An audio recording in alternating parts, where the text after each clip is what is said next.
গোয়েন্দা তথ্যে শাহরাস্তিতে অভিযান, লুকানো অকটেন উদ্ধার, জরিমানা ৫০,০০০।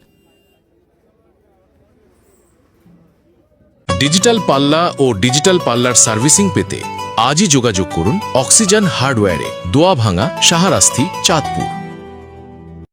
সরকার নির্ধারিত মূল্যের চেয়ে বেশি দামে জ্বালানি তেল বিক্রি ও লাইসেন্সবিহীন কার্যক্রম পরিচালনার অভিযোগে চাঁদপুরের শাহরাস্তি উপজেলার বেন্নাইয়া বাজারে এক ব্যবসায়ীকে ৫০,০০০ টাকা জরিমানা করেছে জাতীয় ভোক্তা অধিকার সংরক্ষণ অধিদপ্তর, চাঁদপুর জেলা কার্যালয়। গোয়েন্দা সংস্থা এনএসআই থেকে প্রাপ্ত তথ্যের ভিত্তিতে অভিযানটি পরিচালনা করা হয়। ভোক্তা অধিকার আইন ২০০৯ অনুযায়ী প্রশাসনিক ব্যবস্থা গ্রহণ করে সহকারী পরিচালক আবদুল্লাহ আল ইমরানের নেতৃত্বাধীন দলটি। প্রতিষ্ঠানটির মালিক আব্দুস সোবহান সরকার নির্ধারিত মূল্যের চেয়ে অতিরিক্ত দামে অকটেন বিক্রয়, লাইসেন্স না থাকা এবং মূল্য তালিকা প্রদর্শন না করায় এই জরিমানা করা হয়। জরিমানার অর্থ তাৎক্ষণিক পরিশোধ করেন তিনি। অভিযানকালে ব্যবসায়ীর কাপড়ের দোকানের ভেতর থেকেই লুকিয়ে রাখা প্রায় ১৩০ লিটার অকটেন উদ্ধার করা হয়, যা পরে সরকার নির্ধারিত মূল্যে ভোক্তাদের কাছে বিক্রি করা হয়।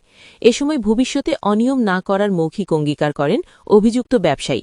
অভিযানের অংশ হিসেবে আশপাশের অন্যান্য প্রতিষ্ঠান পরিদর্শন করে সচেতনতামূলক লিফলেট ও প্যাম্পলেট বিতরণ করা হয়। অভিযানে গোয়েন্দা সংস্থার প্রতিনিধি ও খিলা ফাঁড়ি পুলিশের একটি টিম সার্বিক সহযোগিতা করে। অধিদপ্তর জানায়, জনস্বার্থে এ ধরনের ভোক্তা অধিকার বিরোধী কার্যক্রমের বিরুদ্ধে অভিযান অব্যাহত থাকবে।